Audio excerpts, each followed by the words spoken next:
very warm thank you for that too generous introduction. I appreciate it very much. I've learned to look beyond the high praise, but to genuinely welcome the warm feelings, the kindness, the generosity, the friendship, and the love that we have all come to share in working together on these causes. And for that as well, and principally, I want to thank you very, very much. I also want to say, because we are being broadcast to Afar communities around the world, I want to say a very warm hello and to give a big recognition to these communities from your friends here in the Afar community of Ottawa. We are with you in spirit. We are happy and proud to share these moments with you, talking about what has happened in Eritrea and what we believe is possible with your determination, your fortitude, yes, and through your tears and suffering, to make a new world and a new life for the Afar people in Eritrea.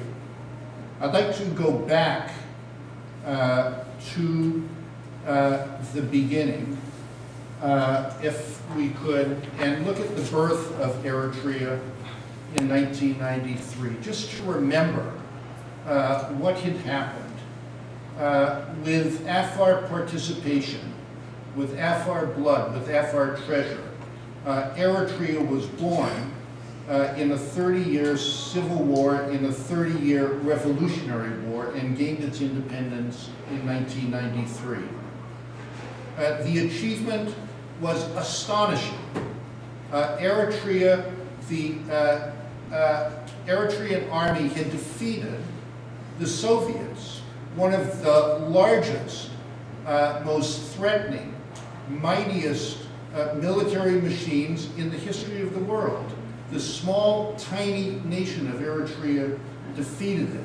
And so it's easy to imagine what was then a source of great jubilation, a source of great feeling of power, a feeling that we can do anything on top of this achievement.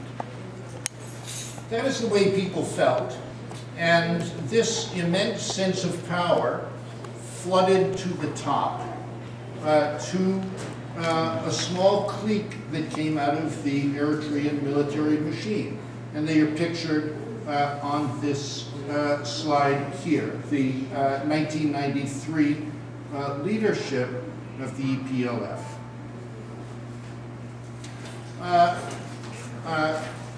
The Eritrean achievement was based, it replaced a Soviet model, and it was a socialist model that mirrored some Soviet ideas. It was thought in 1993 that Eritrea would build a new Eritrean national character, that it would have a new Eritrean identity, very much an idea that Stalin had had in the 1920s about the new Soviet nationality that was going to be created after the Russian Revolution. And again, like what happened in the Soviet Union, the Eritrean enterprise was built on suppressing smaller minority identities. There was to be a new Eritrean national character, and it was thought that the Eritrean identities that existed prior to it would wither away and melt into this new Eritrean character. Those ideas from 1993 found their way into the Eritrean democratic exercise throughout 1995 and 1997. Eritrea created the Constitutional Commission. It appointed this man, Barakat Habte Selassie, to chair it, and he wrote a democratic constitution. And we find the ideas in that constitution that I've just expressed. He said, and these are his words, that the Constitution was looking for an all-embracing Eritrean identity.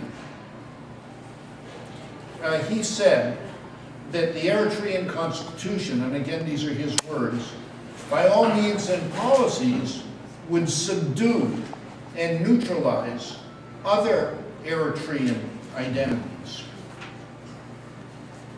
Now, of course, at the time, Eritrea, then as now, is a deeply diverse country. There are 10 nationalities in there, and these nationalities control or controlled their own territory. They speak their own languages. They have their own customs, traditions, economies, way of life. Their identities are, like afar, hard, durable. And this fantasy of an Eritrean national character or of a Soviet national character has not broken them. Again, with the Afar identity is, as you all know, very ancient, established for thousands of years, strongly rooted in very particular traditions, in the Afaric language, in a particular religion, in a rich system of customary law, in the experience of traditional economies, and a very particular, long-established way of life. And again, like the other Eritrean identities, the Bilen, the Kanama, the Afar are not going to disappear because some small gang holding a gun has the fantasy that there will be a new Eritrean national character.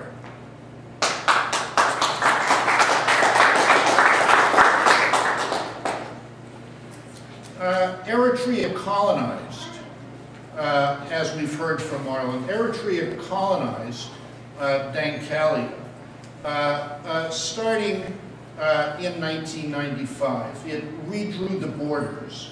It reorganized the political map.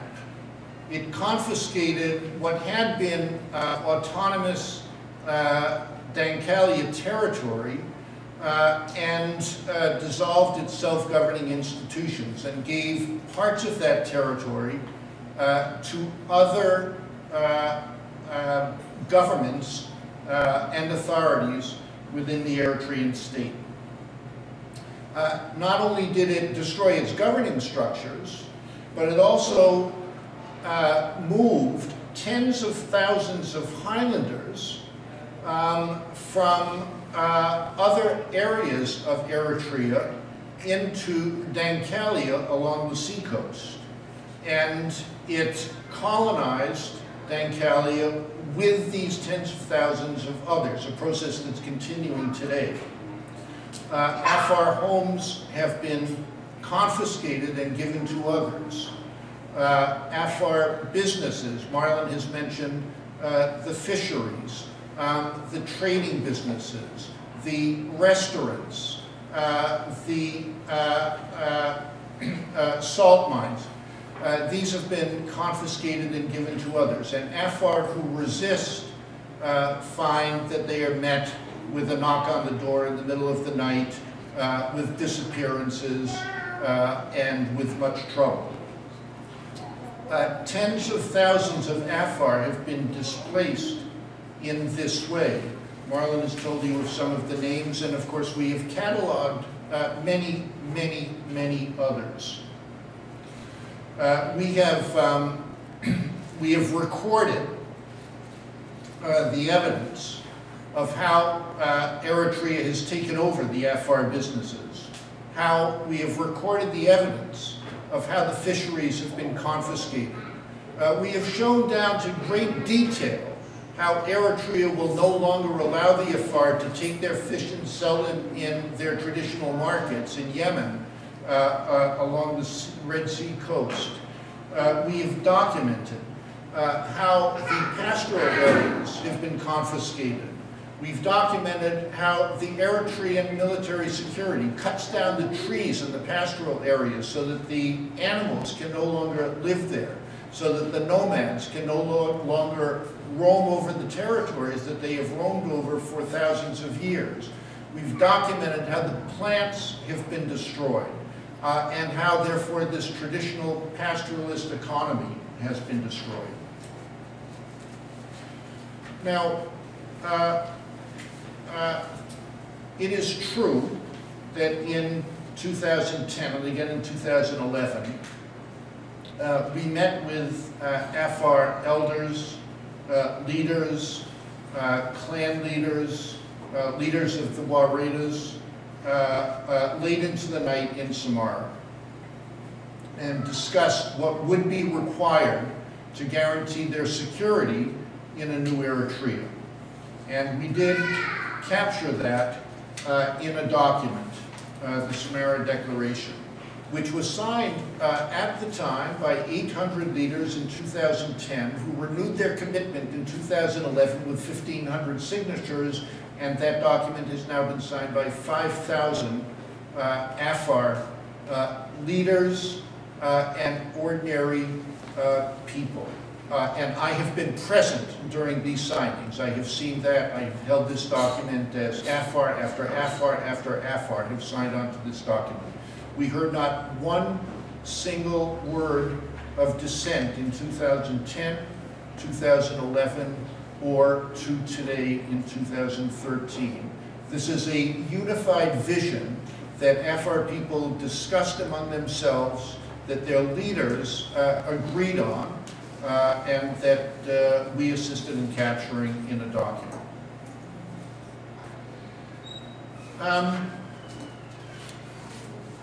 That document claims the rights that belong to the Afar people, that traditionally belong to them, by virtue of their established history in that place, and also by virtue of international law. And we have invoked these rights on behalf of the Afar people.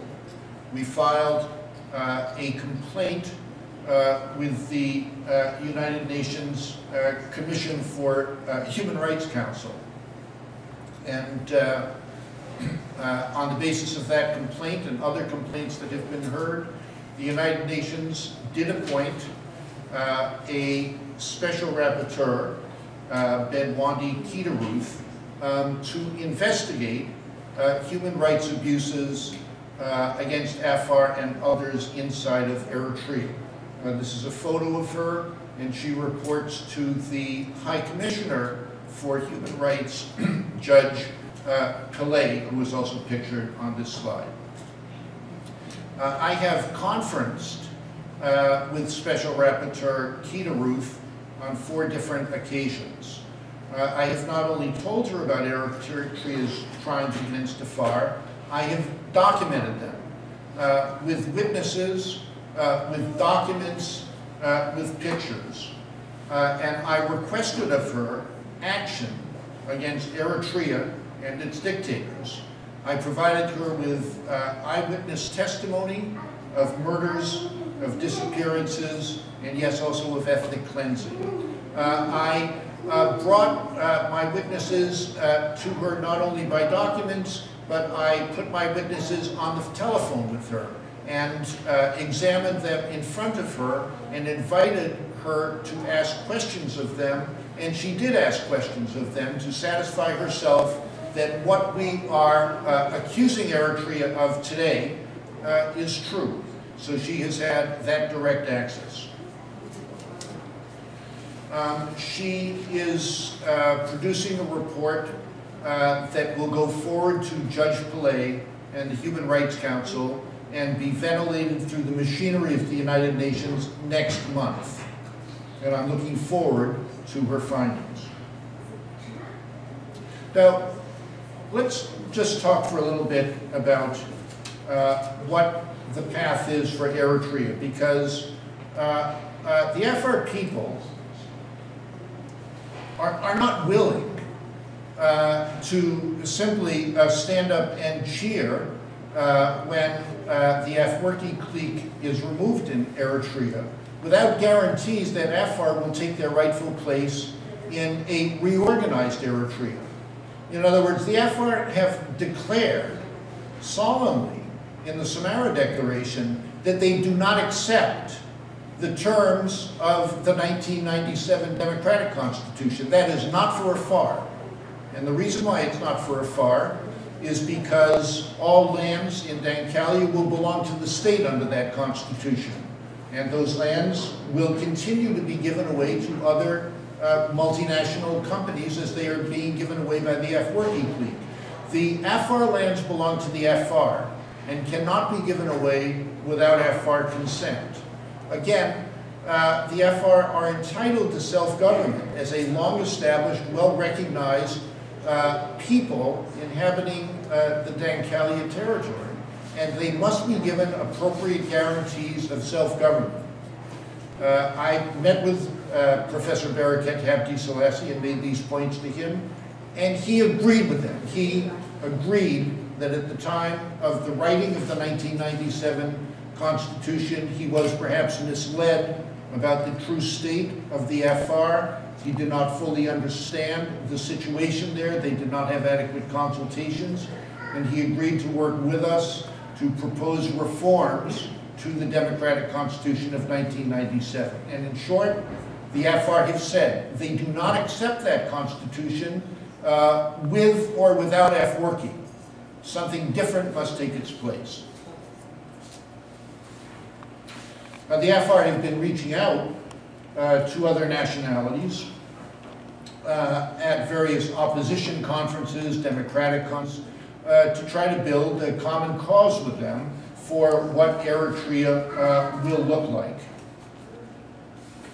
in the future.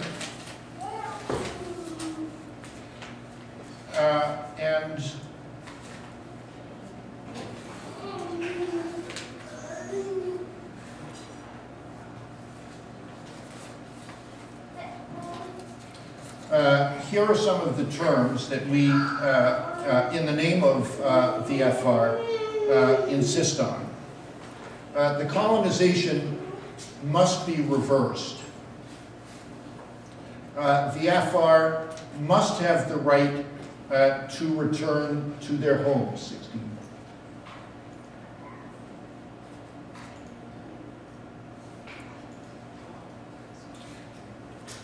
The Afar must have the right to return to their homes. And I recognize that this is a large enterprise because some 200,000 people have been displaced from Dankalia. In other words, the repressive measures that Eritrea has used against the Afar people have taken their toll. And this must be reversed. The Afar must be returned to their homes. They must be returned to their businesses. They must be returned to their properties, and they must be compensated for what has happened to them. And this is a large effort that will require assistance from the United Nations and from the powers that be. The Afar refugees not only have a right to return, they have a right to claim Eritrean citizenship if Afar is to remain part of Eritrea. And they have a right to firm, durable minority guarantees such as all other national minorities enjoy in every single country where the minorities are numerous today. Afar have the same rights to autonomy, self-government, equality, control of territory, protection for the Afar religion, protection for the Afar way of life. Now, I believe all of this is achievable. 23. And the reason why is that we have come to learn in the experience of comparative politics that guaranteeing the security of minorities, like the Afar nationality in Eritrea, is not just the right, the moral, the good thing to do. It's also very much in the interests of Eritrea to do this. Because if the guarantees are not made for Afar, if the Afar do not control their territory, are not secure in their traditional properties, are not secure in their way of life, there will be no end of conflict in this territory. There will be constant irredentism, conflict. And so we've come to realize, Canada is a perfect example. Those in this room who live here know that these strong nationalities that demand respect and recognition and autonomy, as with the Quebecois or the Aboriginal people, unless these are met, nobody is secure. Nobody will have a country. Nobody will have the peace and prosperity that they are looking for. And so this is an accepted truism now of international politics. So I believe this is what we are proposing for the Afar is possible, because it is ultimately not just in the Afar interest, it is in the interest of all of the nationalities, large and small, in Eritrea.